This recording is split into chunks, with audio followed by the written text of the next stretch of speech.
Et me revoilà. Petit switchage d'affichage. C'est parfait. Normalement, on est reparti. Et comme j'ai triché et que j'ai mis le live tout en bas, donc il y a des gens qui m'ont dit bonsoir, j'ai vu Rafa Raf, j'ai vu Karim, j'ai probablement vu d'autres gens, mais j'ai oublié, j'en suis désolé, donc des bisous à tous ceux qui arrivent. Bonsoir à vous. Bienvenue dans ce live de la Parlotte qui devait être un live end of fake qui s'est transformé en live d'unboxing de la V7 de Cthulhu, de Cthulhu, pardon, et qui s'est transformé en je raconte ma vie et on parle de streaming et on parle de ce milieu absolument incroyable. Bref, j'espère que vous passez une bonne soirée. Moi, je passe un excellent moment en votre compagnie. Voilà, on va continuer. Je sais plus où j'en étais. Oui, alors n'hésitez pas à aller voir sur le sur le Twitter. Je viens de retweet un dessin de Vilain Belge qui est énorme avec sur l'appel de Cthulhu. Donc n'hésitez pas à regarder parce qu'il est classe. Je pourrais limite le montrer. Attends, comment je peux faire? Comment je peux le montrer? Ouais, bah allez sur le Twitter. De toute façon, comme ça vous oblige à aller sur le Twitter, à m'ajouter sur Twitter, c'est un plan démoniaque. Enfin, je pense que je peux quand même le faire. Alors, ici. C'est tellement parfait. C'est tellement parfait. Voilà. Moi je dis Cthulhu. C'est tout. C'est tout, c'est Cthulhu. Un grand merci à toi, Vilain Belge. Je trouve ça très très sympa. Très sympa. Alors, attendez, qu'est-ce que vous dites? Salut Mackay. Tu as aimé tes os? J'ai bien aimé le moment que j'ai passé sur tes os. Ces pubs qui continuent alors que Crane est de retour. Et ça, on n'en a pas parlé la dernière fois, faut qu'on en parle. Faut qu'on en parle parce que c'est pas normal. Vous le voyez, le timer de 5 minutes qui défile, quoi. Hein? Non mais... Salut à Bonplex, il nous dit première ici pour ma part. Bonsoir le chat. Bah salut à toi, bienvenue. Salut Vacfou. Honte à moi, j'ai oublié ton live. Ah là là. Le Black Desert Online cette semaine, je l'ai installé, je l'ai téléchargé et j'ai pris une clé. Donc oui, on en fera peut-être un petit peu. La pub vient de nous embêter quand tu nous parles. Vilaine pub. Vilaine pub. Moi je déconseille pour mieux m'express. Crane, super. Crane pour tes mesures du temps de pub optimale. J'ai remarqué que chaque fois une de trop par rapport au moment où je reprends rien de grave. Mais oui, il faut que je vois. Tu as dit Cthulhu. Non, Cthulhu, je me suis trompé. Crane, il fait des streamceptions, le stream dans le stream, exactement. Crane, quel est ton sentiment? Plutôt positif. Crane, vas-tu jeter un œil à Légion?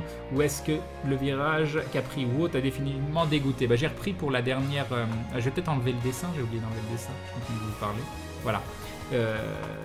Comment ça s'appelle? Je disais quoi? Je sais plus. WoW, la dernière extension qui s'appelle... Je sais plus, la grosse extension, bref, je m'y suis remis, j'ai commencé à leveler un perso, je me suis dit c'est chiant, et j'ai arrêté. Voilà, pour moi le jeu il est plus intéressant maintenant. Je comprends qu'il y a des gens qui passent encore un bon moment dessus, mais pour plein de raisons en tant que joueur de MMO depuis un moment, sur ce que je recherche, ça ne me correspond plus du tout, et j'avoue que désormais le jeu est trop en surface pour moi. Donc oui, il y a des trucs qui sont très sympas quand on n'a pas beaucoup de temps de jeu, qu'on ne veut pas spécialement s'impliquer, il y a moyen de passer un bon moment, mais j'ai le défaut de vouloir creuser un petit peu quand je suis en train de jouer, et tout ce que je creuse, je trouve ça vide, et ça m'embête. Salut Kamehameos. Crane, tu n'es pas de préjugé sur les Belges, non plus spécialement. Ils font des bonnes bières, mais voilà, parce que c'est vraiment un préjugé, vu que j'adore les bières belges, je suis pas sûr. Ça fait plaisir un stream où la personne ne gueule pas, surjoue pas en permanence. GG Crane, moi chacun sa personnalité. La censure fait tout. Crane, tu es vraiment super, c'est un bonheur de t'écouter, c'est le premier live que je suis et je reviendrai avec plaisir. Merci Neumbrio, très gentil. Faites Crane, t'as vu le live de Maya sur Toulouse? Non, je stream en même temps. Moi je fais des bisous Crane et je vais me coucher, bonne nuit les doudous. Crane, comme ça avait été dit apparemment sur GL, il y a toujours une pub en plus après le timer, donc au pire mes 4,30 de pub et avec la supplémentaire ça devrait être bon. On verra comment je vais faire. Crane, c'est quand que tu joues au MPGS? Je ne sais pas ce que ça veut dire, mais d'accord. Ah, c'est mieux sans le dessin, Crane, on voyait plus ta bouille. Est-ce que c'est vraiment mieux? Je sais pas si c'est vraiment mieux, mais bon, on va le faire, je vais pas y réfléchir. Ouais, Warlords of Draenor, c'est ça. Et Yop Glawak, c'est bon, j'ai rattrapé le retard, je vais pouvoir vous montrer la suite de l'unboxing de cette édition V7 Prestige de Cthulhu. Donc nous avons ici un dessin. Bon, c'est un dessin. Un joli dessin. De Howard Philip Lovecraft. Et donc des feuilles de personnages. des feuilles de personnages qui sont magnifiques, que je n'utiliserai jamais parce qu'elles sont dans l'édition et je ferai des photocopies si un jour je dois les utiliser. Et oui, c'est comme ça, nous n'allons pas non plus utiliser des feuilles de personnages fournies à l'intérieur du jeu, alors qu'il y en a des dizaines. En vrai, ils en fournissent, ça doit y en avoir, je sais pas, une cinquantaine, quelque chose comme ça, peut-être même plus. Mais jamais de la vie. Jamais de la vie je les utilise. Plutôt mourir. Enfin non, à la limite, dans le choix, je pense que je préfère les utiliser que mourir. Mais c'est juste une façon de s'exprimer. Voilà. Ok. Donc ça c'est... Aïe, je me suis fait attaquer par Ch'tilulu. Non mais... Oh, j'aurais pu avoir une cicatrice. Non, bon, bref. Je me souviens que le premier live que j'ai suivi, tu avais renversé ton thé en bougeant ton micro. C'était il n'y a pas très longtemps du coup. Et oui, c'était une expérience douloureuse. J'en ai mis partout, quoi. C'était horrible. Par dessin, craigne une lithographie. Très bien. Craigne le streamer qui a le moins d'estime pour lui-même au monde. Non, je pense qu'on est beaucoup à pas avoir beaucoup d'estime pour nous-mêmes. Hein. C'est difficile de vivre avec soi-même. Hein. C'est difficile de vivre avec les autres, mais est-ce que c'est pas encore plus difficile de vivre avec soi-même? Ça dépend. Et Crane, tu penses que Star Citizen va dépasser et enterrer Eve? À mon avis, ce seront des jeux différents. Mais à mon avis, si Star Citizen continue sur sa lancée et arrête de bugger et fonctionne véritablement bien avec tout ce qui est annoncé, ça va être une tuerie. On verra. Je trouve que tu parles bien, parle pas bien, on comprend pas assez, que mince, j'arrive pas à bien critiquer le roi des Indans. Ok, Maxpot. Crane fait un monologue, le Ch'tilulu, on n'a rien à faire, c'est ça. Crane est en forme aujourd'hui, mais oui, je vais bien.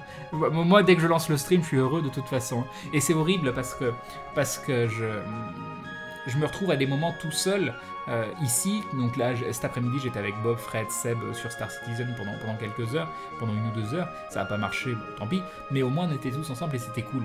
Et dès que j'arrête et que je me retrouve tout seul ici, bah, je me rends compte que je suis tout seul, que je suis pas chez moi. Et ça met un petit coup au moral. Je suis pas spécialement en forme. Mais par contre, dès que je lance le live, dès que je suis de nouveau en terrain familier, là où j'aime être, et bah d'un seul coup, ça va beaucoup mieux. Ça c'est cool. Voilà. Crane, fais attention à cette émission, on va t'arracher le visage, tu vas faire un échec critique sur ton cadeau. Non, c'est pas un échec critique, c'est juste un échec. Crane aurait pu perdre un œil en s'éborgnant avec la feuille, vous vous rendez compte? La vie, ça tient pas grand chose quand même. Crane, tu aimes les bières belges, as-tu déjà goûté la Hoegaarden? Bon, j'ai déjà bu de la Hoegaarden, après la Hoegaarden, c'est bon quoi, mais c'est pas transcendant. Faut pas juger une alpha, Crane, bah oui c'est ça, c'est une alpha. Elle sera beaucoup mieux après, j'espère. Est-ce qu'il y a une couche de tissu entre la caméra et l'entrejambe? Oui! Il y a une petite couverture posée sur mes jambes. Salut Tutoskorg. Prends un chat, Crane. Je sais pas, c'est compliqué, je ne sais pas. Pourquoi je suis pas chez moi? Parce que j'ai plus de chez moi pour le moment. Crane, tes premiers cheveux blancs apparaissent, tu as quel âge? Eh oui, j'en ai. J'ai 34 ans. C'est normal, Crane, ça le fait à beaucoup de personnes, genre moi. D'accord, alors maintenant je dois réfléchir, ça fait quoi? Je ne sais pas. Ah oui. Crane, après quelques heures de réflexion avec mon frère sur le libre arbitre et quelques notions de chimérisme, c'est pas que je n'ai plus d'estime pour moi-même, c'est que je ne considère plus le moi-même. Là, on va partir loin, là. Là, on va partir très loin. C'est peut-être pas une bonne idée. Salut, Kazusan. Ensuite, nous avons collecte manquée, document 1, plan d'Arkham. Avec tous des trucs, ça doit être des trucs... Ah oui, ça doit être des... Ok. Des ordres de mission. Alors là, on a plein de petits documents. Alors, je vais les montrer. Enfin, je ne vais pas vous les montrer, mais je vais vous montrer le tas. Plein de petits documents qui vont servir à des scénarios. L'explorateur assassiné. Ok. Donc c'est toujours sympa. Hein. Là, vous voyez, par exemple, vous avez document 1, l'invitation de Sir Wilfrid.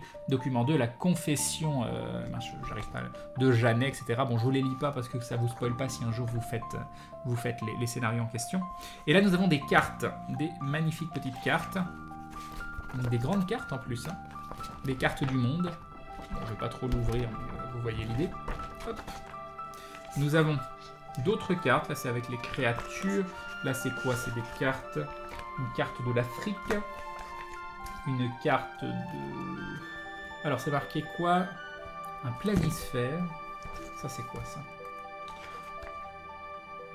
Je sais pas, c'est un des cartes. Il y a 1 million de cartes, quoi.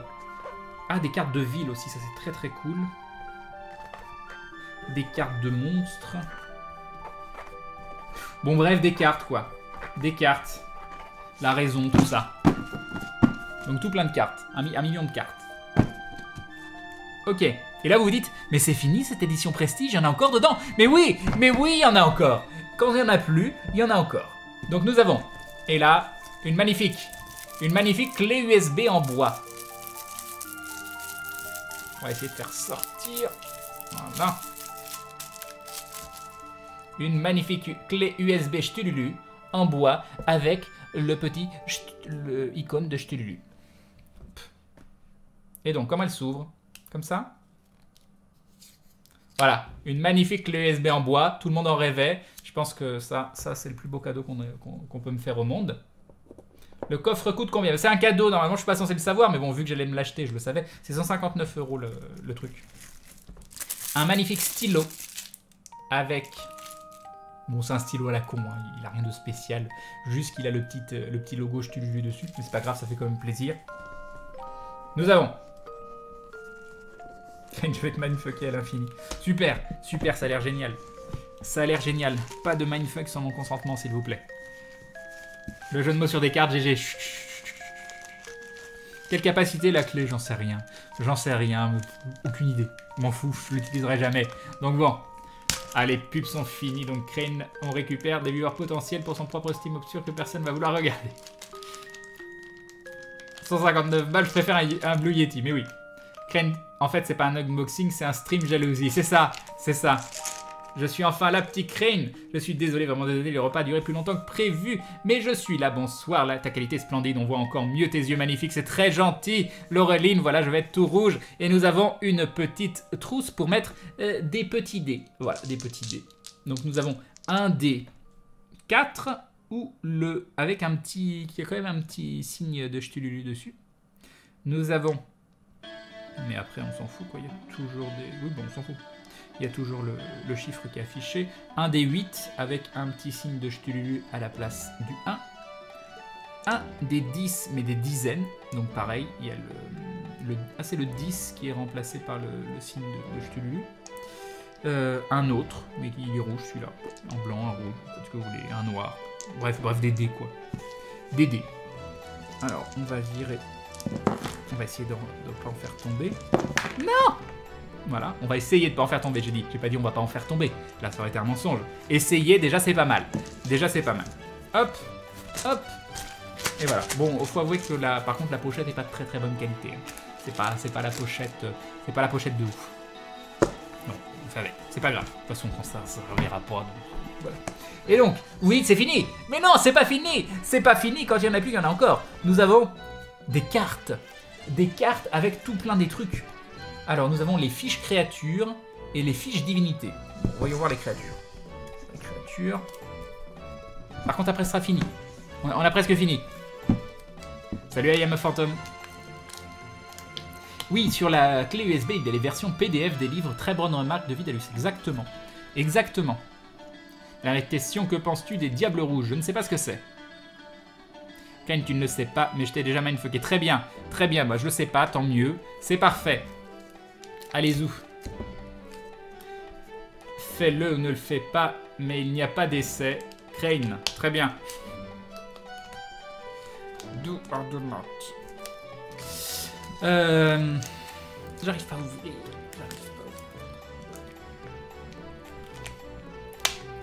C'est bon. Crane en mode téléachat unboxing, c'est ça. Bon, enfin bon, c'est un truc que vous pouvez plus spécialement acheter, donc j'essaie pas de vous le vendre. Voilà. Normalement, c'était un Kickstarter à la base. Ah là là. J'y arrive pas. C'est bon, j'ai réussi. J'ai réussi. Faut que tu meubles encore après ça. J'avais dit que tu commencerais le jeu à 23h. 22h15. J'ai encore des suppléments, Calix. Donc... Je me meurs. Donc, nous avons tout plein de cartes, et ça, c'est quand même assez luxe hein, pour un jeu de rôle, en vrai, d'avoir toutes les différentes créatures. Bon, oui, là, c'est que des créatures, en fait. Ah non, il y a des fiches divinité aussi. D'accord, c'est le début des fiches divinité de l'autre paquet. Et c'est vraiment très très bonne qualité, hein. C'est du assez gros carton. Et vous avez dessus, bah, par exemple, Biakis, monture stellaire, avec un magnifique dessin devant. Et derrière, vous avez les caractéristiques des créatures en question. Donc ça, c'est plutôt bien foutu. Parce qu'il y en a des sympas. Non mais il n'y a pas les noms. Si, attends, les noms, faut à chaque fois voir derrière. Nous avons les chiens de Tyndalos, charognards du temps, donc des chiens quand même assez connus dans l'univers de Lovecraft. Chose rare, chose très ancienne, mystérieux scientifique venu de l'eau du temps. D'accord, d'accord. Des Chtoniens du coup. Couleur tombée du ciel, dévoreur de force vitale. Dagon et l'Hydra, seigneur des profonds. Voilà. Dagon, d'ailleurs, qui est un recueil de nouvelles très, très sympa aussi à lire dans les premiers livres à lire de Lovecraft, où vous avez notamment une nouvelle qui est Herbert West Reanimator, qui a été d'ailleurs décliné en film d'horreur. Pas très très bon film, mais le principe est vraiment très très sympa. Le principe est très sympa. Père Dagon et Mère Hydra. Bref, vous avez 1 million de fiches de créatures. Et du coup, on a les fiches de divinité. Est-ce qu'on a Ch'tululu? La première fiche de divinité, c'est Abbot, source d'impureté. Atlak-Naka, dieu araignée. Azathoth, monstrueux, chaos nucléaire. Donc voilà, Azathoth, hein, l'un des êtres les plus puissants de l'univers de Lovecraft. Qui est en fait une sorte de boule au milieu, enfin je sais pas, il est au milieu de l'univers, il est quelque part dans l'univers, qui dévore tout sur son passage. Voilà.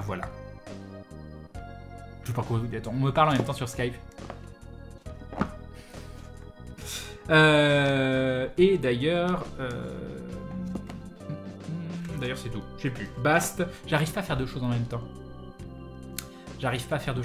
Du coup on me parle en même temps sur Skype. Bref, vous avez vu, c'est Noël avant l'heure pour toi. Mais oui, mais tellement. Et surtout, j'allais me les acheter. C'est quand même un gros achat. Et bah voilà, quand on investit une certaine somme, on hésite. Et bah j'aurais pas hésité. Je l'aurais commandé 2 jours avant. Ça aurait été l'incident diplomatique. J'aurais reçu mon cadeau. J'aurais été là. Non, je viens de les acheter. Non, pourquoi, monde cruel. Et à un jour près, grâce à l'intervention de Aube du Chaos qui a spoil le cadeau, eh bien ça n'est pas arrivé. Bye Mass Royal. Salut The Dark Raziel. Où sont les Shogots? Ils sont quelque part.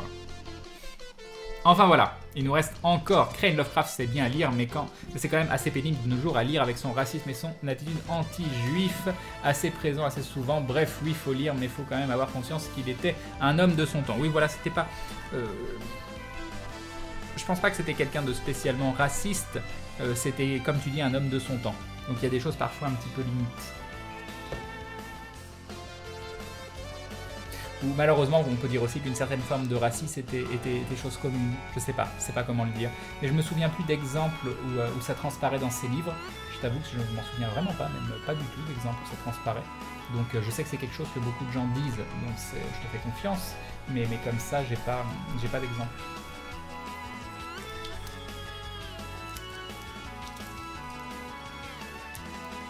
Moi, je pense que tu devrais montrer les cartes une par une à la cam. T'as parié de l'argent, en fait, Kalitz, pour que je joue pas avant 23h?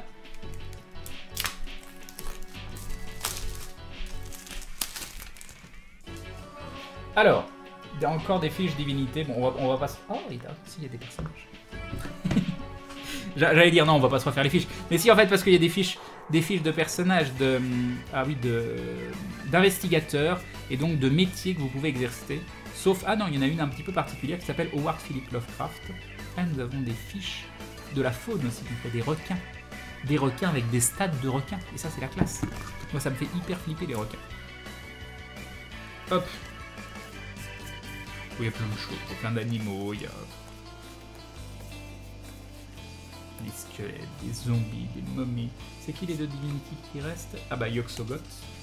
Le tout un nain. Et ça, par contre, je vois pas qui c'est. Zot Omnog, fils de Cthulhu. Fils de Ch'tululu. Ok, très bien. Oui, Crane avec Aube, on a parié une nuit avec Hagen. Ah, et tu voudrais passer la nuit avec Hagen, Kalitz. Mais je pense que lui, il sera d'accord pour passer une nuit avec vous deux. Pas de jaloux. Salut White Wolf. T'as vraiment prévu de jouer, Crane? Mais oui, je vais jouer un moment. Tu conseillerais quel recueil de nouvelles ou roman de Lovecraft pour commencer à lire? Commencez par l'affaire Charles Dexter Ward, c'est tout court. Si vous aimez, du coup, vous aurez peut-être envie de poursuivre. Et Dagon est pas mal. Je crois qu'il y a la couleur tombée du ciel qui est pas trop mal aussi. Il y a plein de choses.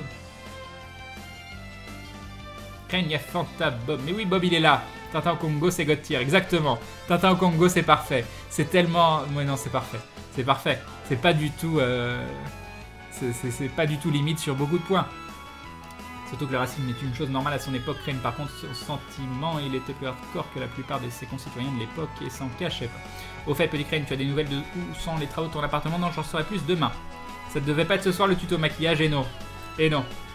Et donc, nous avons des petites cartes de personnages, donc, parce que Howard Philip Lovecraft est un personnage qu'on peut rencontrer dans le jeu de rôle de l'appel de Cthulhu.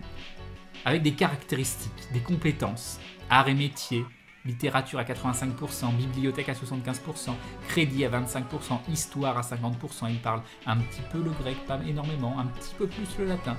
Il s'y connaît pas mal en mythe de Cthulhu. Il est qu'à 55% en mythe de Cthulhu, mais c'est déjà beaucoup, je pense, 55% en mythe de Cthulhu.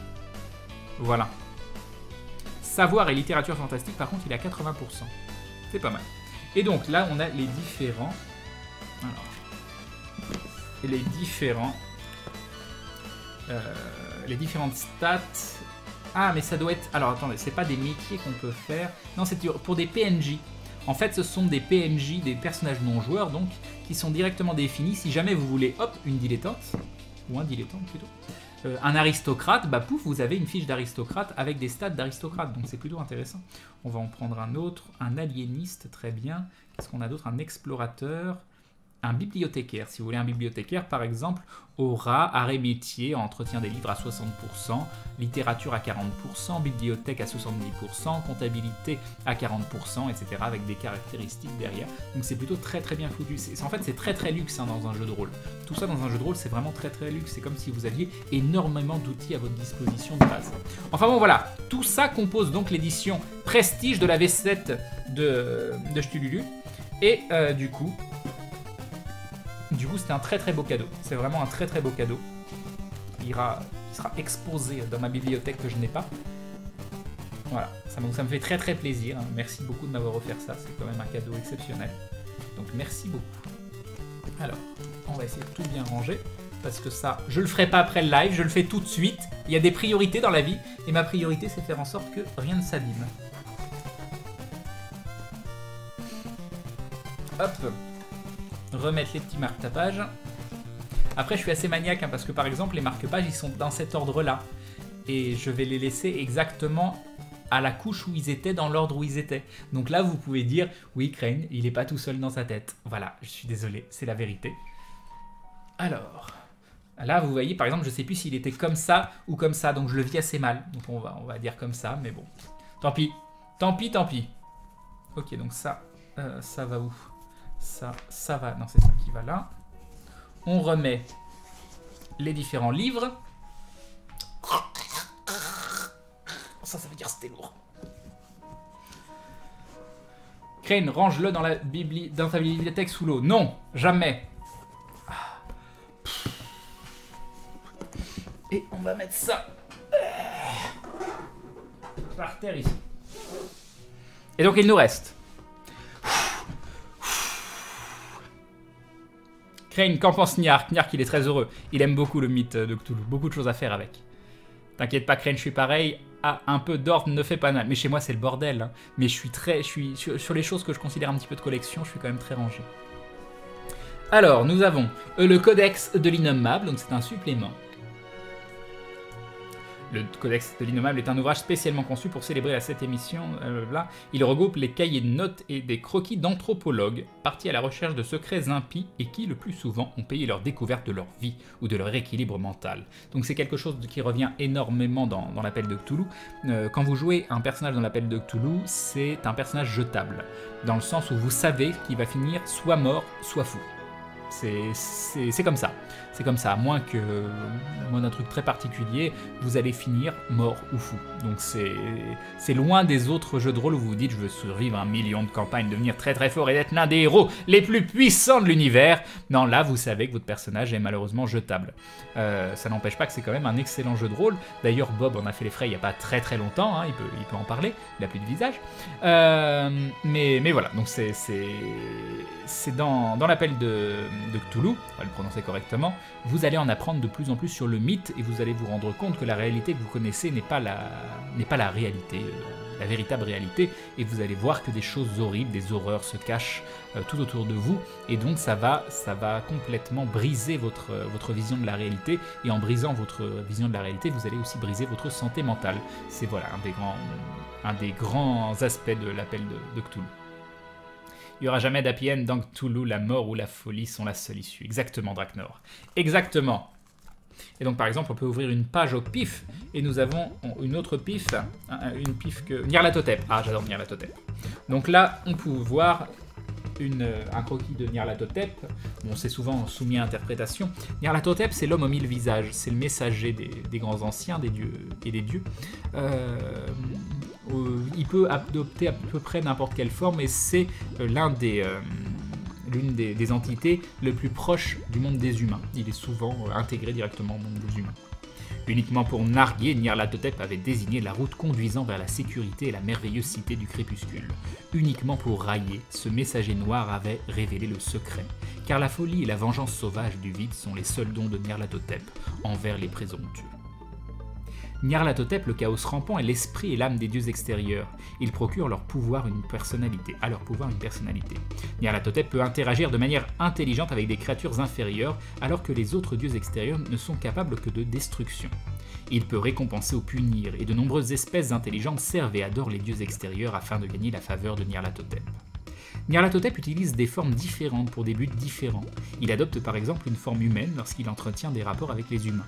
La grande majorité de ses plans et désirs sont cependant malveillants pour l'homme, et il semblerait que l'humanité, tout au moins dans son état actuel sain d'esprit, ne convient pas à Nyarlathotep. Habitat, au-delà de l'espace et du temps, souvent en compagnie d'Azathoth. Donc Azathoth, comme je vous ai dit, qui est cette force de masse, de planètes géantes qui dévore un petit peu tout ce qu'il y a autour de lui. Répartition géographique, tous les temps et lieux ont été visités par cet être. Donc voilà, il a visité toutes les périodes et tous les lieux. Je pense qu'au bout d'un moment, ça se la pète un petit peu. Nyarlathotep fait respecter la volonté des dieux extérieurs à travers toute une variété de moyens, principalement à l'aide des forces locales. Mais lorsque la puissance pure est nécessaire, Nyarlathotep exploite les forces de ses puissants maîtres. Signe distinctif de Nyarlathotep. Voici quelques-unes des formes que Nyarlathotep prend sur Terre. Le pharaon noir, un petit homme basané à la carrure frêle, parfois vêtu d'un costume moderne. L'homme noir, un grand homme maigre et chauve, à la peau noire comme de l'ébène, possédant des traits caucasiens et des sabots en guise de pied, portant comme seul vêtement une tunique informe de lourd tissu noir. Le hurleur de la nuit, une monstruosité à 3 pattes souvent repérée en train de hurler à la lune pour de mystérieuses raisons. Celui qui hante les ténèbres, une gigantesque créature aux ailes noires, ayant pour seul trait du visage un œil trilobé incandescent et des ailes bordées de vrilles suintant l'acide, une forme dangereuse et violente qui est, paraît-il, dissipée par une lumière intense. La femme boursouflée, un être de près de 300 kg et de plus de 2 mètres de haut, ressemblant vaguement à une femme obèse, avec des tentacules à la place des bras et du nez, 5 bouches parfaites rendues hideuses par des grappes de crocs saillants, et portant une tunique jaune et noire faite dans un matériau ressemblant à de la fine soie, et de la ceinture de laquelle pendent 6 faucilles et l'occulte éventail noir. Voilà donc pour Nyarlathotep, c'est un exemple. Donc voilà, c'est les croquis, c'est des carnets de voyage dans ce supplément qui s'appelle Codex de l'Innommable. Je vais call direct 8. Je pense Crane fera la lecture de mardi. Trilobé, Wikipédia, voilà. Tout à fait, quand vous ne comprenez pas un mot, vous allez voir, pas forcément sur Wikipédia, vous pouvez aller voir, moi j'ai le dictionnaire j'ai Lexilogo, vous mettez trilobé, et là vous allez voir que ça ne marche pas. Trilobé. Vous allez voir que trilobé veut dire qui est divisé en 3 lobes, qui a 3 lobes, trilobé, 3 lobes, tout simplement. Tu penses proposer ça à Bob et aux autres pour une série de VOD? Je ne sais pas de quoi tu parles, mais oui, peut-être, non, je ne sais pas du tout de quoi tu parles, non, absolument pas. Des VOD de quoi? I've seen enough hentai to see where it goes. Exactement, Obdes, c'est ce à quoi j'ai pensé aussi, mais on va pas le dire. Et là, nous avons le Malleus Monstrum. Donc ça, c'est un supplément entièrement dédié exactement aux mêmes choses. Vous avez Nyarlathotep qui va être dedans aussi, mais il y a beaucoup plus de créatures. Et là, vous allez avoir des statistiques. Et énormément de croquis aussi, des très très beaux croquis. Les créatures du mythe, chapitre 1er par exemple. Hop, ici. Vous allez avoir des pages comme ça. Avec, hop, aussi quelques pages en couleur. Tiens, voilà, par exemple, vous avez les hybrides, les habitants d'Innsmouth tels qu'en eux-mêmes. Et vous pouvez voir l'évolution de la corruption. Donc vous avez d'un côté, vous pouvez retrouver dans Secret World, par exemple, à Kingsmouth. C'est exactement le même principe. Donc la corruption qui les transforme en êtres en profond, choses comme ça. Donc plein de statistiques, plein de croquis. Beaucoup de choses aussi écrites. Mère du Pu, ça a l'air bien ça, ça a l'air génial. Lilith, Isis, dieu très ancien. Juezgluekogmza, c'est pas prononçable ça. H-Z-I-U-L-Q-U-O-I-G-M-N-Z-H-A-H. Il y a un moment où quand tu choisis un nom, tu dis tiens, ça c'est classe, je vais m'appeler Juezgluekogmza. Et il y a un moment où il faut se dire qu'on a des goûts de merde. Voilà, c'est tout. Cet être à l'allure étrange est censé être apparenté directement à Tsatogwa et ressemble à une version inversée du Grand Ancien. Juezgluekogmza vit dans une caverne sur Saturne et boit du métal en fusion. Voilà, déjà le gars il vit dans une caverne sur Saturne et il boit du métal en fusion.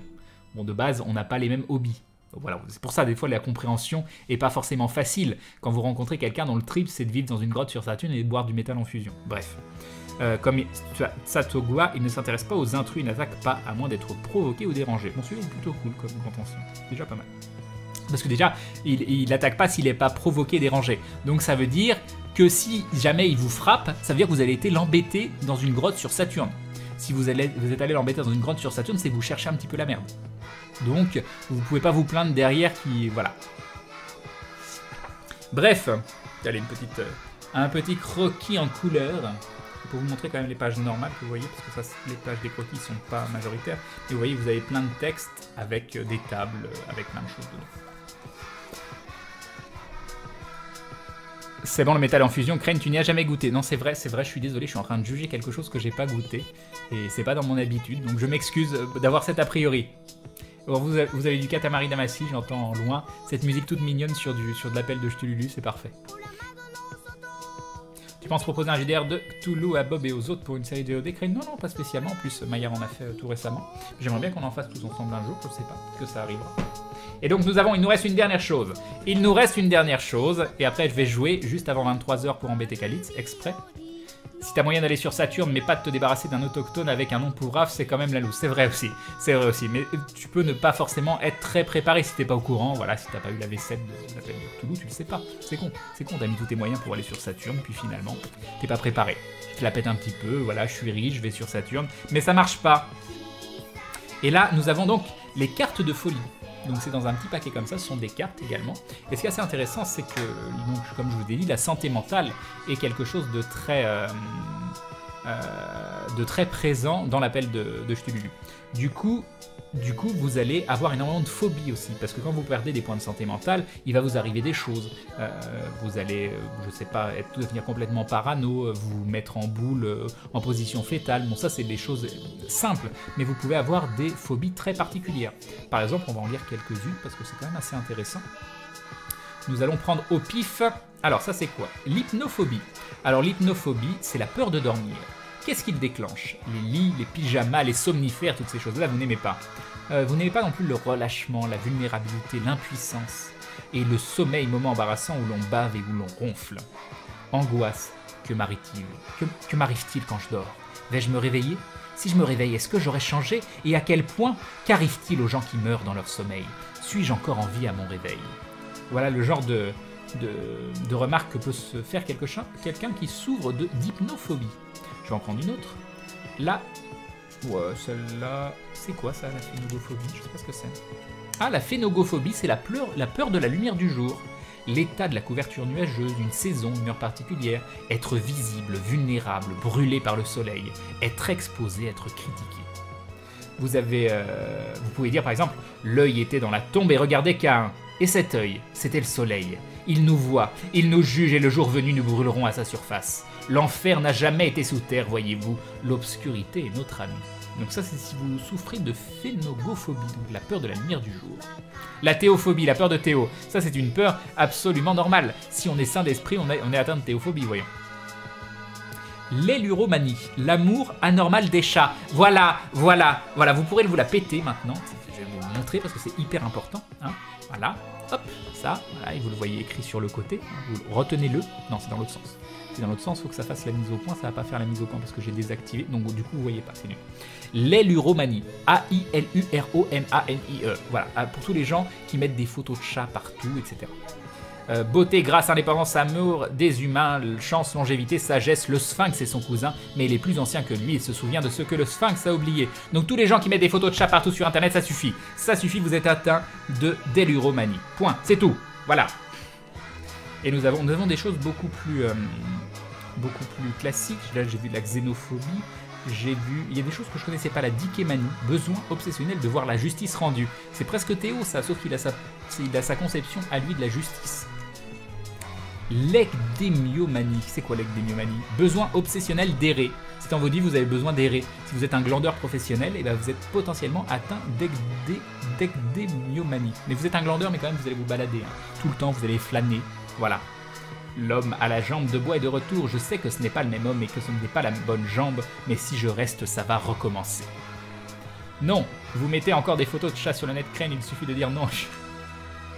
N'exagère pas, n'exagère pas. La notomanie, besoin de tout enregistrer. La personnamanie, besoin de porter des masques. Voilà, vous pouvez porter des masques dans la rue et dire « je suis désolé, oui, je suis obligé, je suis atteint de personnamanie ». Un type de masque, une heure dans la journée ou une période de l'année. La honte, le secret, la dissimulation. On porte des masques pour s'amuser lors des fêtes ou du carnaval, mais ils sont d'usage courant dans des professions associées à la mort, bourreaux et chirurgiens. Le masque vous libère, on vous a servi. Je ne veux pas être là lorsque le masque prendra les commandes. Salut Arcalis. Les chats ils savent jouer au badis, c'est vrai. La planomanie, désir anormal de désobéir aux normes sociales. Si vous êtes un rebelle, et vous adorez ça, vous, la rébellion, c'est votre truc. Vous avez envie d'être un rebelle dans la vie de tous les jours, et bien vous êtes atteint de planomanie. Voilà, il y en a tout plein. Moi je trouve ça hyper intéressant. L'ailuromanie est causée par la toxoplasmose du parasite Toxoplasma. On dit 80% de la France, 50% du monde est infecté. Enjoy. Merci Omega, je ne savais pas. Qu'est-ce qu'on a d'autre? La sidérophobie, peur des étoiles. Vous pouvez être flippé des étoiles. Imaginez, vous sortez dans la rue, il fait nuit, d'un seul coup, vous voyez une étoile. Oh putain, une étoile. Oh putain, une étoile.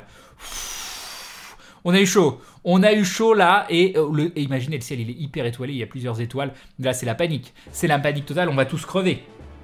Loin, si loin et peuplé de Dieu, c'est quelle intelligence aussi froide que leur lumière. Le ciel est une illusion, les étoiles bougent, et nous ne le découvrons qu'après des siècles. Est-ce qu'elles se rapprochent? Eh oui. Vous pouvez avoir peur de la lune, vous pouvez avoir peur des fantômes, c'est déjà un peu plus. Peur des poupées, il y a beaucoup de gens qui ont peur des poupées. Je me demande s'il y a la peur des clowns dedans. Donc la pédiophobie, vous êtes pédiophobe. Si quelqu'un vous dit pédiophobe, c'est pas forcément une insulte, c'est juste que vous avez peur des poupées. Que veulent les poupées? Que font-elles aux enfants? Objet inanimé, avez-vous donc une âme? Une vilaine petite âme artificielle, qu'y a-t-il derrière ces yeux fixes? Et oui, car les yeux des poupées vous fixent. Quand vous êtes à un endroit de la pièce, ils vous regardent. Quand vous êtes à un autre endroit de la pièce, ils vous regardent toujours. Et ça fait super flipper. En plus, moi, ma maman était restauratrice de poupées, d'objets anciens, notamment spécialisée dans les poupées et l'ours ancien. Et quand j'étais tout petit, on avait dans un grenier, plein de poupées, il y en avait des dizaines, des centaines, je sais pas, il y en avait énormément. Moi ça me dérange pas, j'ai été habitué, j'ai grandi entouré de poupées, mais je sais que ça des gens, ça fait hyper flipper ça. Salut Lignaer. Et la peur des phobies, on appelle ça comment? Je suis sûr que ça existe. La peur d'avoir peur, ça existe obligatoirement. Peur des choses mortes, peur du péché. Peur du péché, ah c'est triste ça, j'ai peur du péché. Peur des personnes amputées. Oh mon Dieu, il lui manque un bras, mon Dieu, il a un bras mécanique. Cet homme me fait très très peur, voilà. Sont-ils l'avant-garde d'une nouvelle humanité hideuse? Sont-ils encore humains? Des êtres inhumains se dissimulent-ils parmi eux? Vais-je finir par les rejoindre? La peur des hauteurs, ça c'est plus classique. Enfin bref, c'est quand même assez intéressant. Pourquoi, à ton avis, tout le monde vit en ville? C'est pour ne pas voir les étoiles. Exactement, ça doit être pour ça. Craigne le mieux, c'est la peur d'être sans crainte. Besoin obsessionnel de voler des livres. Donc il y a le besoin obsessionnel de voler des trucs, les domaines, tout ça. Mais il y a le besoin obsessionnel de voler des livres. Il y a un mot pour ça, quoi. Quand vous pouvez pas vous empêcher de chourer des bouquins, vous êtes chez quelqu'un, pouf, vous repartez avec un bouquin, style sous votre manteau, ça se voit pas du tout, et bien vous êtes bibliokleptomane. Vous êtes bibliokleptomane, et ça c'est important de le savoir. Faites-vous aider. Faites-vous aider. Et donc c'est sur la fin de cette analyse des cartes de folie que nous allons faire une ultime pause pub avant le jeu lui-même. Et après on attaquera End of Fate si ça vous va. Il sera 22h45, il ne sera pas 23h. Et donc Kalitz aura perdu son pari. C'est parfait. C'est parfait. Allez, des bisous à tous. On prend une dernière petite pause pub avant le jeu lui-même. Tu es abonné chez Crane et Nono sur Gaming Live, je pense. Oui, je ne sais pas ce que vous dites, mais c'est probablement très très important. On se retrouve dans 5 minutes. Des bisous, je switch d'affichage. C'est parfait, à tout de suite. Et me revoilà, je suis à vous dans quelques instants. Parce que de toute façon, je sens que certaines personnes ont encore un petit peu de publicité. Je pense, je ne sais pas. Bon, allez, petit switchage d'affichage, je vais, hop, baisser la musique. Normalement, on est bon. Comme ça, ça ira très très bien. Et me revoilà, et on me voit plus. Et on me revoit, parce que j'ai failli me lever, puis j'ai changé d'avis. J'ai changé d'avis. Alors, attendez, hop là, on est bon, je vais recharger la page. Et j'ai oublié 40, ça fait 25.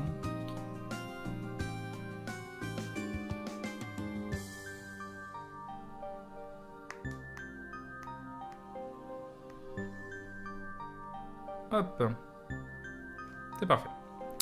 C'est parfait, nous revoilà. Je vais donc pouvoir switcher. Alors par contre, je me suis donc aperçu que End of Fate faisait planter Explit à certains moments.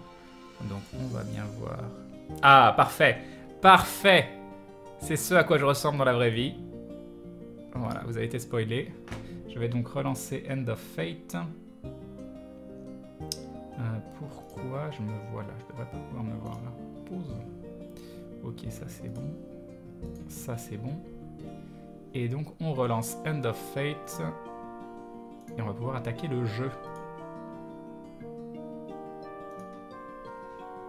Et paf, Crane par les pubs, exactement. J'ai rien fait pour le moment. Salut Super Pixel. Alors attends, on va remettre le casque un peu, que j'entende légèrement le son du jeu. Jouer à End of Fate, mais oui.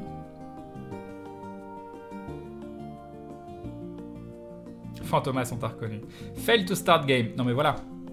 Non mais voilà, si le jeu il veut pas que je le lance, qu'est-ce que tu veux que je te dise? Qu'est-ce que tu veux que je te dise? Au bout d'un moment, moi j'essaye de mettre de la bonne volonté, le jeu il veut pas que je le lance. On va continuer de parler. C'est Kalitz, c'est ça. C'est un coup de Kalitz en fait. Allez, on retente. En ayant tué le procès, ça devrait être bon. Quel est le nom de la musique actuelle? Je vais te dire ça. C'est Etrian Odyssey 2 Cherry Tree Bridge. Je connais pas Etrian Odyssey 2. Un jeu sur Nintendo DS apparemment. Salut Bert Kodal. Alors, j'arrive à switcher dessus, oui. On va donc se déplacer ici. Nous allons réafficher End of Fate. On est bon, c'est magnifique. C'est un signe pour que tu puisses continuer de papoter, mais non. Le problème de crash d'End of Fate avec Explit, t'es pas le seul à le vivre, ça va se résoudre dans une mise à jour qui passera à Unity 5. Ah, intéressant, merci beaucoup de l'information. Alors j'espère juste que... Alors la dernière fois ça s'est produit, mais oui ça s'est produit, faudrait peut-être qu'on quitte le jeu de temps en temps en fait pour éviter que le live crash, on verra. Crane, si le jeu dissident utilise ton avantage, bah oui c'est seulement, si seulement. Et donc alors est-ce qu'on va laisser, est-ce que j'ai mis la musique? Options, paramètres. Graphisme. Bon, j'ai mis en qualité belle, pas ultra belle. On s'en fout. Fantastique. Fantastique. Le plastique, c'est fantastique. Réinitialiser, non, surtout pas. Donc, il y a la musique. Je ne l'ai pas enlevée. Donc, ce qu'on va faire, je vais couper. Voilà, bah, elle est terminée. En plus, la musique ici. Remettre le son sur End of Fate, qui doit donc être je ne sais où parce que tout a planté. On la refait. On la refait, pas de panique. Et normalement... Alors on va voir. Normalement j'ai du son sur End of Fate et je ne m'entends pas du tout, c'est parfait. Le retour dans le casque pour le micro pour éviter de crier comme un papy. Et nous avons du son. Alors, je rappelle le principe. On va donc faire abandonner. On va refaire une partie. Donc, je compte sur vous pour me dire si le son du jeu est trop fort ou pas. Parce que j'ai l'impression que c'est très très fort là. Mais c'est peut-être moi qui ai tort. Allez, Ken, je te souhaite bonne chance. Il faut battre ton record. Non, le record, ça va être compliqué. Donc, je répète que je suis actuellement toujours 22e mondial, je crois, mais c'est un record que j'ai fait il y a plus de 6 mois. Où j'étais 8e affiché, mais je crois 3e legit. Et c'est une partie qui avait duré plus de 13 heures, si je ne dis pas de bêtises. Donc, on va éviter de refaire la même chose. Dit Petit Crane, il reste un seul épisode de la saison 2 d'aventure. Non, il doit en rester 2 ou 3, je sais plus. Ken, tu savais que tu pourrais être le garde du corps de patriarche à certain... Je sais pas ce que tu veux dire, mais d'accord. C'est quoi ton casque? C'est un Sennheiser HD25. C'est un casque qui met tout le monde d'accord. C'est un casque qui met tout le monde d'accord, en gros. Un peu fort, le son, on va baisser. On va baisser. Le principe de End of Fate, se faire arnaquer par le jeu, exactement. Donc je vais réexpliquer un petit peu le principe du jeu en jouant. Le son est cool. Bon là, j'ai baissé légèrement parce que même pour moi c'était un peu fort. Je pense que ce sera bon pour vous. Et j'expliquerai au fur et à mesure. Donc là, vous avez à la base deux modes de difficulté, deux modes de jeu, le mode histoire, où en fait vous allez débloquer énormément de cartes. Donc je l'ai déjà terminé, vous voyez, tout est grisé. Où vous allez juste avoir des donjons avec une longueur prédéfinie, avec un boss à la fin. Une fois que vous avez fini ce boss, vous pouvez passer à l'étape supérieure. Donc ce qui est très intéressant, c'est cette autre étape qui est le mode infini.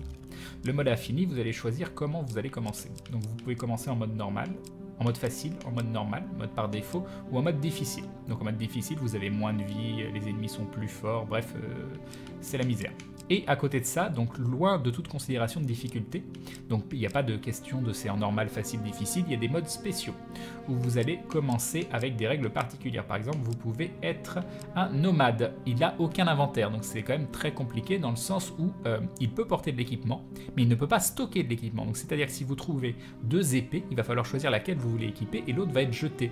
C'est un jeu qui est très punitif dans le sens où vous pouvez perdre de l'équipement, du coup pas avoir d'équipement de réserve peut être très très dangereux. C'est sur End of Fate la fois où tu as joué jusqu'à 13h? Oui, Crâne du Sud. Soit End of Fate, il y a eu aussi Grim... attends, comment il s'appelait ce jeu? Legend of Grimrock, où j'ai joué très très longtemps. Il y en a un où j'ai joué jusqu'à 13h, un autre jusqu'à 16h, je sais plus.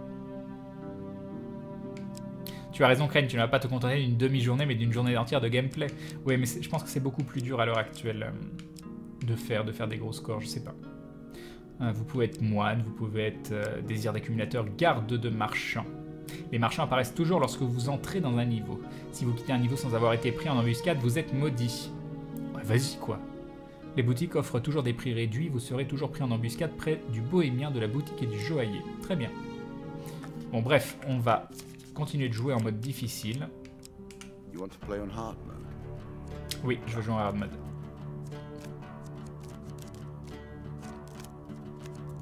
Change le titre, c'est vrai. Non, je vais pas changer le titre, je vais juste changer le jeu, le tag. Mais c'est une bonne remarque, je te remercie.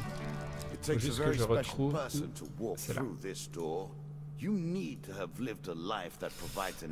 Hand of Fate.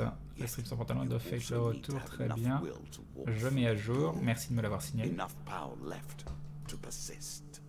Ok, donc nous avons chance maudite, toutes les cartes hasard piochées sont désormais plus difficiles. Vous comprendrez ce que c'est les cartes hasard très très bientôt. Et nous avons une bénédiction qui est la touche bénite.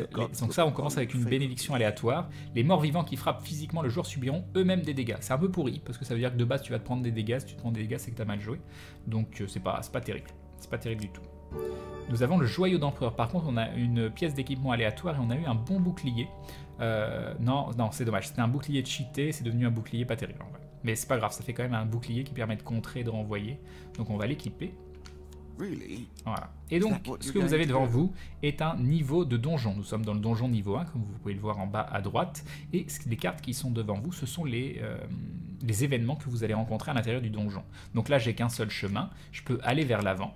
Et donc, je vais retourner la carte et savoir quel événement va se passer. En plus de ça, vous voyez un petit tas de pièces d'or sur la carte qui va me donner de l'argent. On va y aller. Hop. Et nous avons le dôme des lézards. Donc c'est déjà, je commence avec la tristesse ultime. Le dôme des lézards, je vais devoir affronter des lézards un soir. Vous vous faites enlever par les reptiliens qui vous amènent devant le roi. Vous devez choisir qui combattre dans leur arène souterraine et aucun équipement ne vous est autorisé. Donc ça c'est méchant parce que t'as pas de bouclier. T'as pas de bouclier, tu peux pas contrer. Bref, vu qu'il va me falloir un petit temps d'adaptation pour revoir les commandes, ils me font commencer avec une des pires cartes. Oh bah ça va, c'est pas des lézards. Donc j'ai le choix entre le 2 de sable et le 2 de sable. On va prendre le 2 de sable. 2 de sable, ça veut dire que je vais affronter 2 bandits. Donc ça va être potentiellement très très facile, sauf que je ne vais pas voir les contres. Donc, et il y a des pièges. Donc il n'y a absolument aucun. Voilà, je me suis fait enflammer, c'est génial. C'est génial. Ok.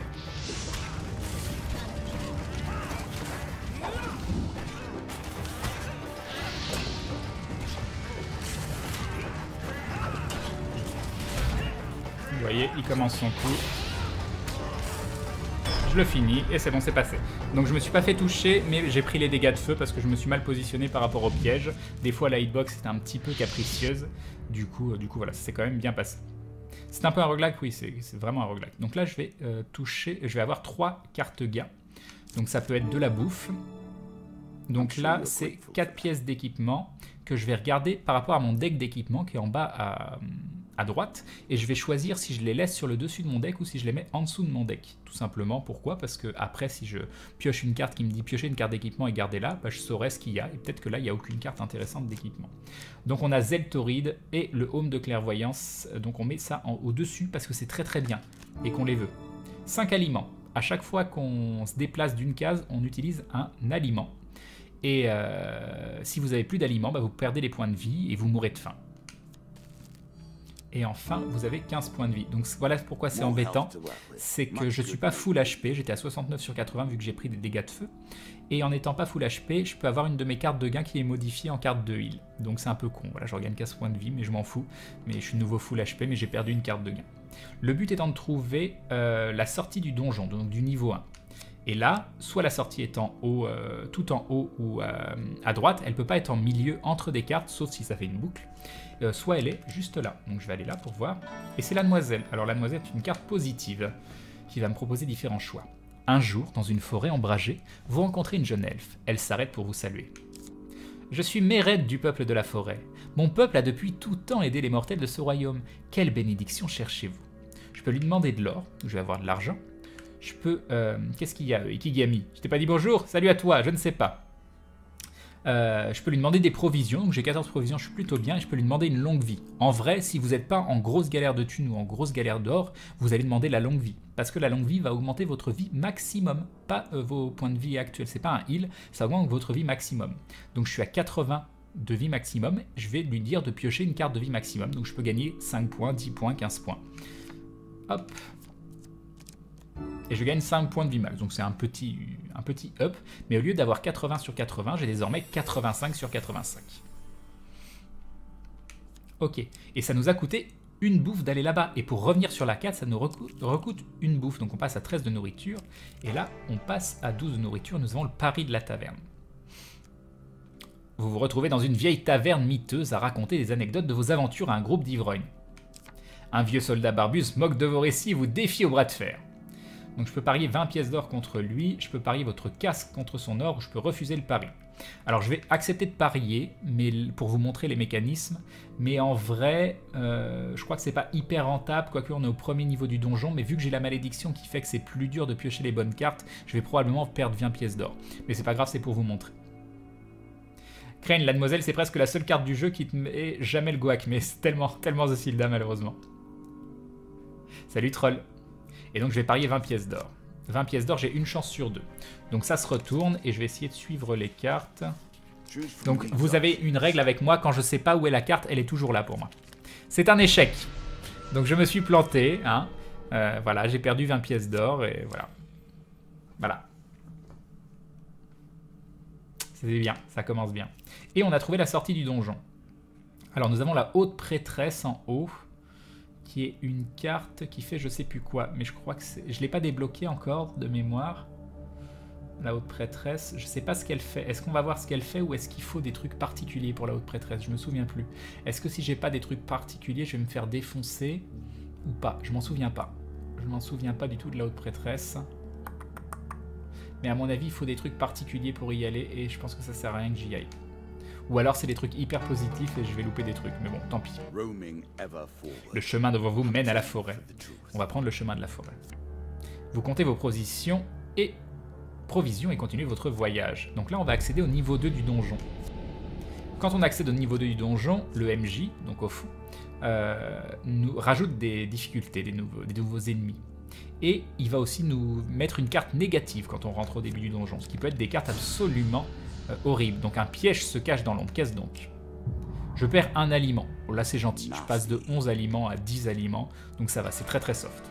Oui, il y a une certaine forme de mapping dans ce jeu, Total. Oui, s'il y a le jeton en bas de la carte, c'est que je ne l'ai pas fini, exactement, oui. Mais je crois qu'il fallait quelque chose de particulier. Pour savoir si tu as débloqué la carte, regarde sous son nom, il y a le token d'affiché, exactement. Donc là, pareil, la sortie, on peut trouver la sortie du premier coup. Logiquement, on va aller là parce qu'il y a de l'or, donc on va avoir un bonus. Et on a trouvé la sortie du premier coup. Donc on peut aller voir le noble d'affaires, Ah bah, on va aller voir la carte en bas parce que je ne l'ai jamais fait et c'est un nouveau. Donc là, on a trouvé la sortie, mais je vais refuser de prendre la sortie. Je vais faire demi-tour, donc ça va me coûter de la bouffe, parce qu'on va aller faire les différentes cartes, notamment celle-là, qui est une carte de l'extension que je n'ai jamais faite. Donc les halls du roi gobelin. Salut Okami, c'est parti pour une soirée au calme en slip avec RP Crane Enfant, c'est ça. Crane, tu étais quel niveau durant la partie de 13 heures? Je m'en souviens plus du tout, mais on était loin, En fait, c'est lui qui m'a tué ma one-shot avec des malédictions en passant d'un niveau. 99 et quelques... D'accord, je sais pas. Bon, j'étais très très loin. Hoylad. Alors ça n'a pas encore été traduit. Le gobelin énigmatique, Monsieur Lionel, sort d'un tonneau derrière une taverne quand vous passez dans un petit village. Donc j'ai amélioré le dispositif magique et je crois qu'on s'améliorera cette fois si on essaye de nouveau d'aller piller les trésors donc, du roi gobelin. Tu vois, parfois les gobelins cachent leurs meilleurs trésors, les items magiques et trucs du style, dans des coffres enchantés. L'amulette magique révélera maintenant ces coffres enchantés à toi, et il y en aura peut-être une dans un des vaults que l'on va visiter. Qu'est-ce que tu dis, mon garçon? Est-ce qu'on va faire un autre tour dans les trésors, pour aller choper le trésor du roi gobelin? Mais oui, on va y aller. C'est parti. Bon, je vais pas traduire tout ça, on s'en fout. Non, c'est bien, c'est pas chiant, au contraire. Ça va permettre de montrer... Donc voilà, un autre mécanisme du jeu où on va devoir éviter des pièges. Donc tout ça, on peut le passer. Hein. Là, je le passe pas pour que vous puissiez voir, mais en fait, vous voyez tout votre équipement qui se met sur le personnage et c'est juste hyper classe. C'est juste hyper classe.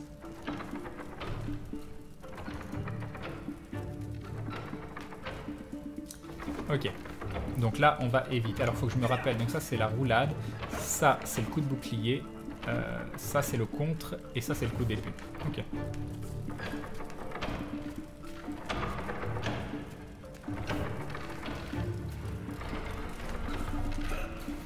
Donc là, il y a des pièces qu'on va ramasser.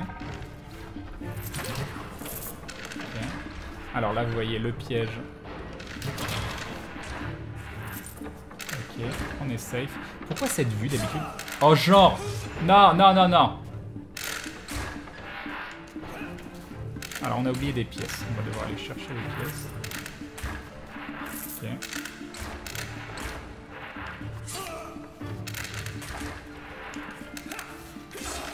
Ah! Je vais mourir! Au secours! Donc là, ça va tirer. Ok, c'est bien passé. T'as un bouclier lampe torche, c'est ça. Ah, j'ai eu peur. Y a quelque chose là? Non, y a rien. Oh! Non, mais non, la caméra, quoi. La caméra, s'il te plaît. S'il te plaît. Ok, nous voilà arrivés au bout. Il faut un ordi puissant pour faire tourner ce jeu. Non, ça va parce que là, je suis vraiment en qualité haute. Et en baissant la qualité, ça va plutôt bien. Alors, on n'a pas trouvé de trésor, apparemment. Ah, il doit y en avoir un quelque part. Tu ne regardes pas assez intensément.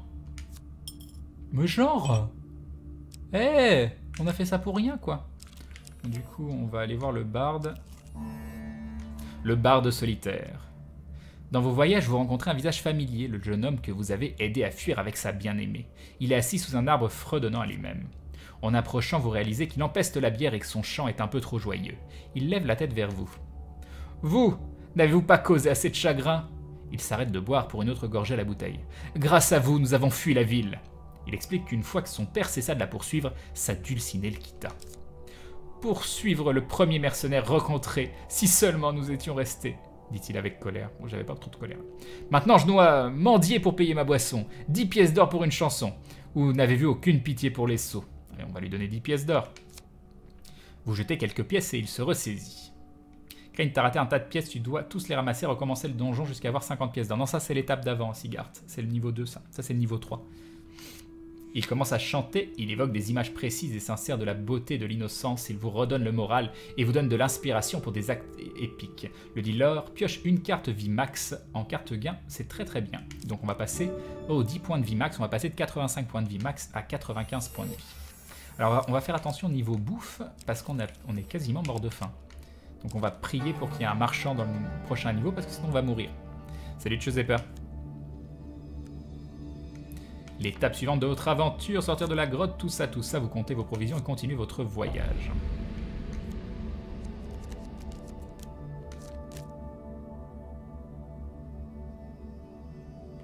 On peut y aller. Alors, un piège se cache dans l'ombre. Perdez 30% de vie max. Bon, voilà, il vient de tuer ma game en vrai. C'est l'une des pires cartes, il y a la 50% encore.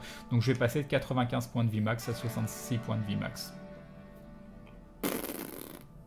Va mourir. Donc voilà, j'ai plus que 66 points de vie. Et donc il me reste 3 bouffes, 1, 2, 3, 4, 5, et ça va me coûter 5 pour aller au marchand. Donc on va prier pour que je touche de la nourriture, ou au pire des cas je perdrai des HP, mais si je perds pas de HP en route, je serai encore en vie normalement. Ménestrel. Ah bah tiens. Vous vous trouvez sur une longue route de campagne sur laquelle vous croisez 2 ménestrels. Le couple s'enquiert de vos besoins présents, expliquant qu'ils ont de nombreux talents uniques et intéressants. Je peux leur demander une chanson, je peux leur demander des informations sur la route, je peux leur demander de la nourriture ou dire que leurs services vous sont inutiles. En vrai, j'ai envie de demander une chanson parce qu'une chanson, ça peut me donner une bénédiction. Demander de la nourriture serait plus intéressant, mais il y a le marché pas très loin. Il y a on va tenter de demander la chanson. Les compères sont heureux de jouer pour vous. Ah bah non, c'est tout. Et il me donne une carte bénédiction. Donc j'ai bien fait. Parce que je gagne coup critique. Quand je fais un coup critique, j'inflige le triple de dégâts aux ennemis. Donc quand ils sont étourdis, j'inflige le triple de dégâts. Donc c'est plutôt une bonne bénédiction. Donc j'ai bien fait. Je vais donner au ménestrel la moitié de ma nourriture, même si on va perdre des points de vie. Mais ce sera beaucoup plus rentable que le reste. Les ménestrels sont ravis de partager vos provisions. Ils risquent de me maudire si jamais je leur donne rien du tout. Leur donner une nourriture, c'est plus avantageux que leur donner la moitié de 74 or. Du coup, je vais perdre de la vie, mais bon, on va prier pour que ça suffise. Crane, par ta faute, je viens d'acheter le jeu Je t'aime et te maudis Nimborgne. Merci Draknor, je sais pas. Enfin, tu vas bien t'amuser dessus, donc bon. Et donc Canyon Tortue. Alors Canyon Tortue, c'est une carte intéressante parce qu'on va choper une arme et ça va changer notre vie. Par contre, on peut aussi se faire défoncer. Vous voyez une arme qui brille dans la lumière du soleil près d'un squelette au fond du canyon. Les parois du canyon sont des falaises rocheuses abruptes et lisses. On va donc descendre et prendre l'arme. Voilà, on va morfler. On va morfler comme c'est pas permis. Ouh, c'est beau. Ouh, c'est beau. Ouh, c'est magnifique. Voilà, ça c'est la classe, ça. Ça, je peux me la péter un petit peu. Ah, bah voilà. Voilà, la vision d'un homme. Je l'ai suivi, je l'ai vu du regard tout du long. Voilà, c'est comme ça qu'on fait. C'est comme ça qu'on fait. Je vais enlever... Ah, c'est embêtant parce que... Oh, je sais pas, je m'entends bizarrement quand je parle. J'aime pas parler avec un casque, j'ai horreur de ça. Attends, si je fais ça et que j'augmente ça, est-ce que je m'entends un petit peu plus normalement? On va essayer comme ça. On va essayer comme ça, ok. Ça résonne, mais c'est pas grave. Non, ça résonne trop là. Ça résonne trop, ça va pas du tout. Bref. Donc, on va avoir une arme. Et comme on a vu les cartes tout à l'heure, normalement, j'ai Zeltoride, qui est une très bonne arme, 32 de dégâts, qui va faire des dégâts de feu tout autour de moi. Ça va changer ma vie en combat. Donc, on va bien sûr l'équiper à la place de ma lame de base. Et maintenant, on est un peu d'épée. Oh. the greater the risk of starvation. Champ de coquelicot. Ça te mélange toutes les cartes. Et du coup, je sais plus où est le marchand. Du coup, je vais mourir. Ménestrel. On va leur demander de la bouffe. Hein. Les deux musiciens se regardent d'un air dubitatif. Donnez la moitié de votre... Demandez de la... Je vais donner la moitié de mon or et on verra bien. Une carte de nourriture, tu te fous de moi? Allez, donne-moi plein de nourriture, s'il te plaît. 3 aliments. Pour la moitié de notre or, 3 aliments, c'est la tristesse. C'est la tristesse.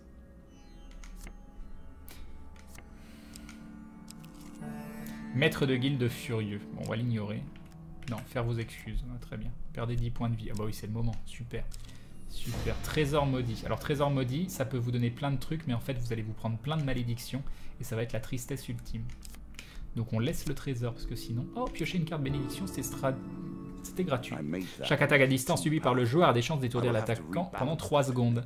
Alors, le problème, c'est que c'est une attaque subie. Donc, encore une fois, c'est que vous faites toucher. Quand vous faites toucher, bah, c'est pas bien.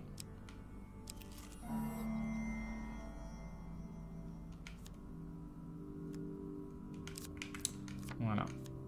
Et on est mort.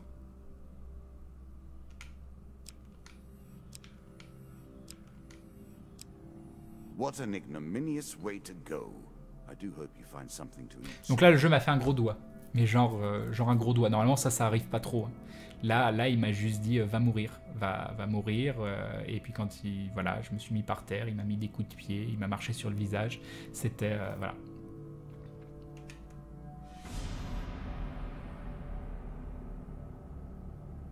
Ouais, il y a des bénédictions qui ont été nerfs, je crois. Donc on a quand même gagné un jeton en faisant je sais pas quoi, j'en ai aucune idée. À quel moment on a gagné un jeton? Underworld awaits your sacrifice. Indecent arrival. Je sais pas. Ah, ça doit être nouveau ça. Bon, là c'est un mauvais exemple parce que même ça fait pas ça donne pas une bonne image du jeu parce que là on a vu vraiment de la RNG qui a foutu en l'air la game. Entre le 30% de vie en moins et le champ de coquelicot, ça peut arriver. Et plus vous avancez dans le jeu, plus vous êtes préparé à ce genre de choses. Là c'était les premiers niveaux, on n'a pas eu de chance. Donc on perd une game à cause de ça, mais normalement ça doit pas faire perdre une game. C'est la mage? Ok, moi je la connais pas cette mage. Allez, on continue en mode difficile. Et donc, nous allons avoir... Non mais les cartes, là je vois les cartes, il y a des cartes de malade là. Hein. On est au niveau 1, faut se calmer Billy. Donc toujours la chance maudite qui rend les tirages plus difficiles. Et allez, on va avoir punition. Donc, je l'ai eu tout à l'heure, ça fait des dégâts quand on... Ça étourdit quand on se fait toucher à distance. Il est vraiment très sympa comme jeu Crane, on dirait un peu une sorte de jeu de rôle en jeu vidéo avec des cartes au lieu des dés. Oui, c'est aussi un jeu dont vous êtes le héros. Masque d'extorsion. Moins vous avez d'or, plus vous faites de dégâts. On va mettre ça, on a... De Seigneur des guerres augmente la détermination à réussir du porteur. Qu'est-ce que ça fait ça? On m'a expliqué la dernière fois, j'ai oublié. Ouais, on va mettre ça. On va aller chercher l'or. Ah, une nouvelle carte, Hunting the Huntsman, ça c'est intéressant. Donc alors, comme vous le voyez, on chope des tokens. Ces tokens vont nous permettre de débloquer des nouvelles cartes, mais on ne les débloque que quand on a fini la game. Donc là, je vais potentiellement avoir un token, et une fois que la game sera terminée, donc quand j'aurai perdu, je vais avoir ce token qui sera actif et je vais avancer la quête. Là, c'est une quête dans laquelle je pourchasse un minotaure un peu légendaire et j'en suis à l'étape où Hunting the Huntsman, où en fait je vais essayer de retrouver un gars qui le chasse depuis très longtemps pour essayer de retrouver le minotaure derrière. Alors, apparemment, c'était pas très difficile de chasser ce chasseur fou qui est en croisade contre la bête mythique. Il a été repéré dans des tavernes où il posait des questions à travers les bois, etc., etc.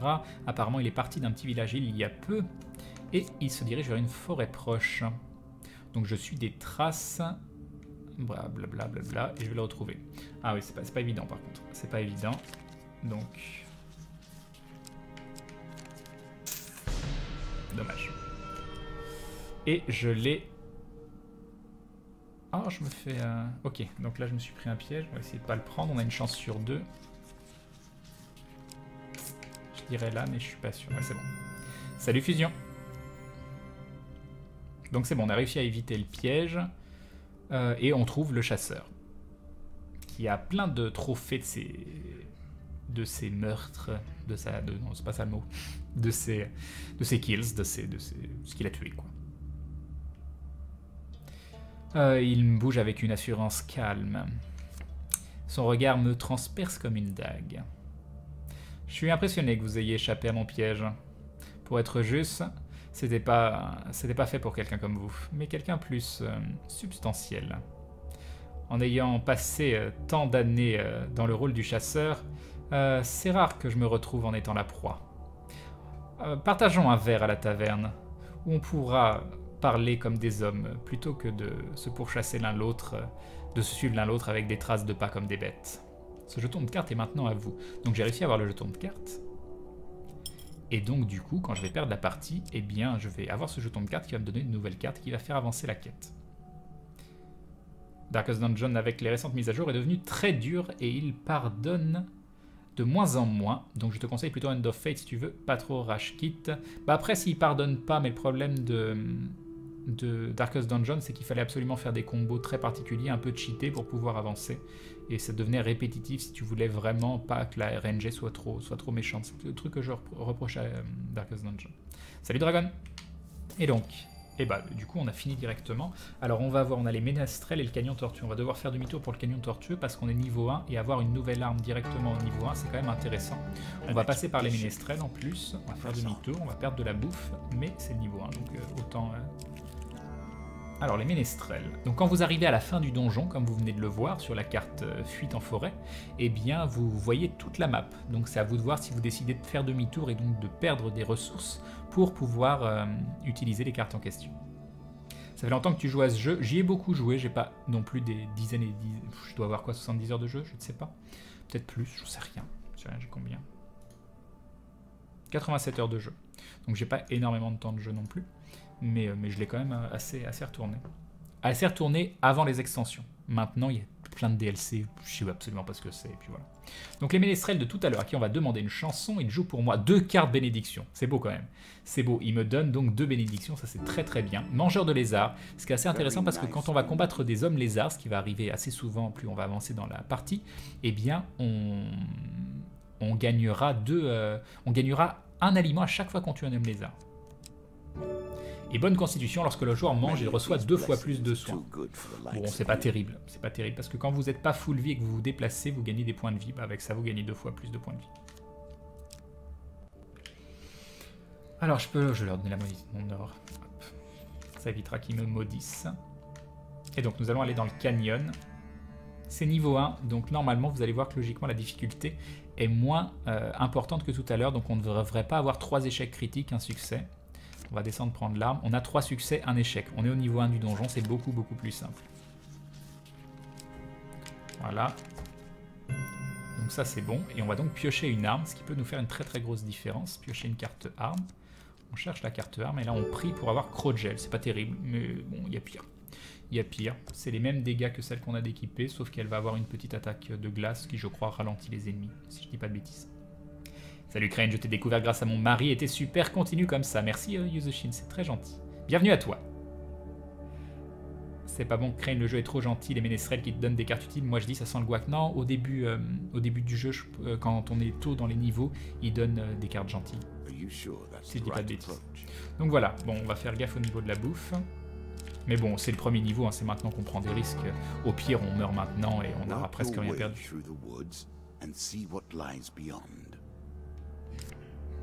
Prendre le chemin de la forêt, on arrive au niveau 2. Et donc là, il va nous en mettre plein la mouille avec une carte aléatoire, et ça va être... Les pièges sont plus fatals, donc ça va. C'est une malédiction très chère à enlever, mais c'est pas une malédiction très grave. Les pièges, comme vous avez vu tout à l'heure quand on était dans les halls du roi gobelin, deviennent plus dangereux. Donc 10% de dégâts en plus, on va s'en remettre. Donc nous avons le mage qui est juste là. On va dans un premier temps... Donc le mage vend de la nourriture, mais c'est cher. On va dans un premier temps aller ici. Bon, je vois ce que j'avais.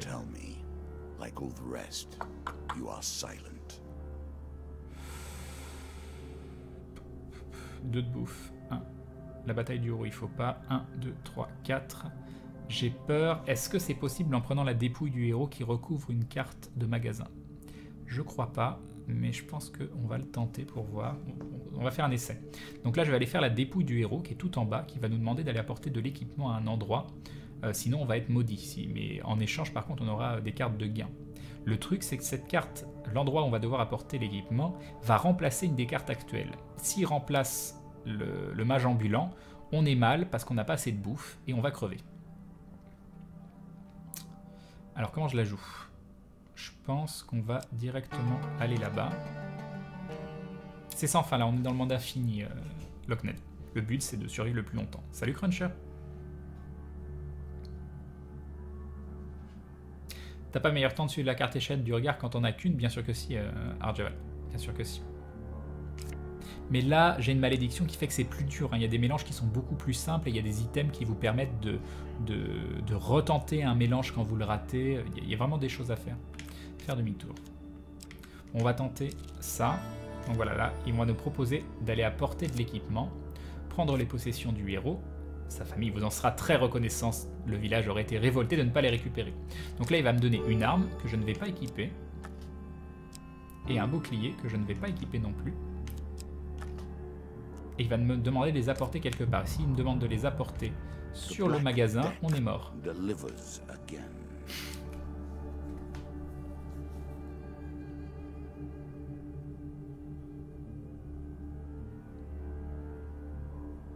Mais il y a 5 cartes. Tu es obligé de les mettre sur le magasin. Tu peux pas les mettre ailleurs. Il n'y a pas un moment où tu te fous de moi.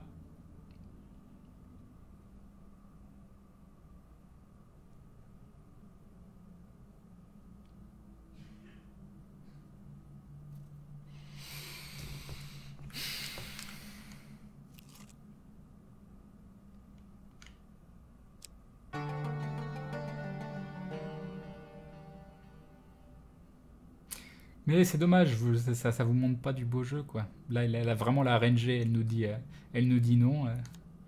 C'est un peu dommage.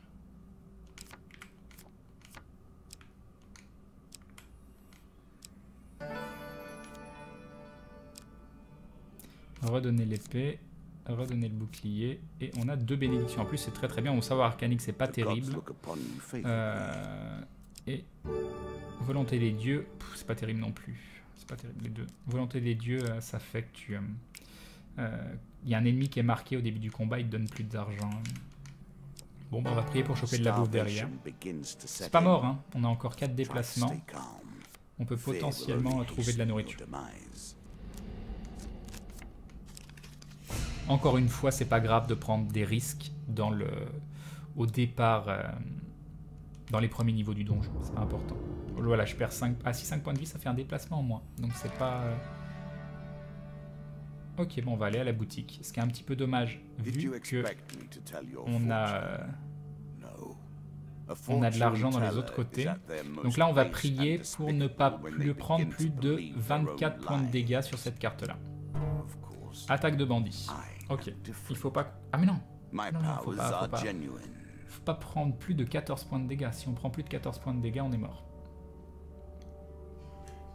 Il a l'air pas mal pointu quand même, c'est dur de s'y mettre. Non, parce que là je fais le mode infini, mais vous faites le mode histoire, vous y allez petit à petit, vous avez très peu de cartes débloquées dans un premier temps. Donc ça se fait tout seul, véritablement ça se fait tout seul. Donc 2 de sable et 3 de sable, on a 5 bandits, on va pouvoir contrer. Si j'y vais doucement, normalement on est bien. Faut pas qu'il y ait de piège si possible, et on est sur une map sans piège, donc voilà. Donc là on roule, voilà. Oh mais non! Je suis pas mort.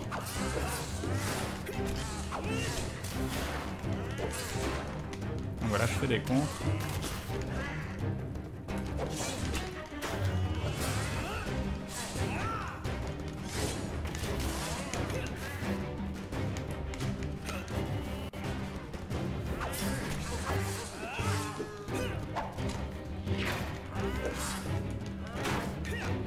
Ok, tout va bien. Contre. Un autre contre. Ok. Ok, c'est bon. 21 points de vie, on va tomber à 11 en arrivant chez le marchand. Si le marchand n'est pas protégé par des créatures, on devrait s'en sortir. C'est gentil, Laurélie. La Crane joue en New Game Plus, pour ainsi dire. Quand tu commences le jeu, tu as un mode histoire qui sert de tuto pour apprendre le jeu. Exactement. Oh là là. Mais c'est l'heure de la publicité, juste après le combat. Ah mon dieu. On va aller sur la petite carte sur le côté. On n'a même pas eu un... Et on va voir, est-ce qu'on va pouvoir directement acheter de la bouffe? Approcher de la boutique. Non, il n'y a pas de créature. Donc on va s'en sortir. La game n'est pas morte. Je vous propose de continuer ça après un petit moment une petite page de publicité. On va acheter de la nourriture, on va se remettre bien. On est quand même en danger parce que j'ai que 47. Donc on va voir... ouais, ça va pas forcément être évident. À voir, à voir. La game n'est pas morte, mais on part pas avec des avantages. Allez zou, des bisous, on se retrouve d'ici quelques minutes pour du End of Fate. A tout de suite. Il est où le bouton? Il est là. Hop, je me mute. Non, je me mute pas. Je switch et ensuite je me mute. Oh, sérieusement. Non, c'est bon, ça fonctionne. Vraiment, XSplit et End of Fate, c'est problématique. A tout de suite, des bisous.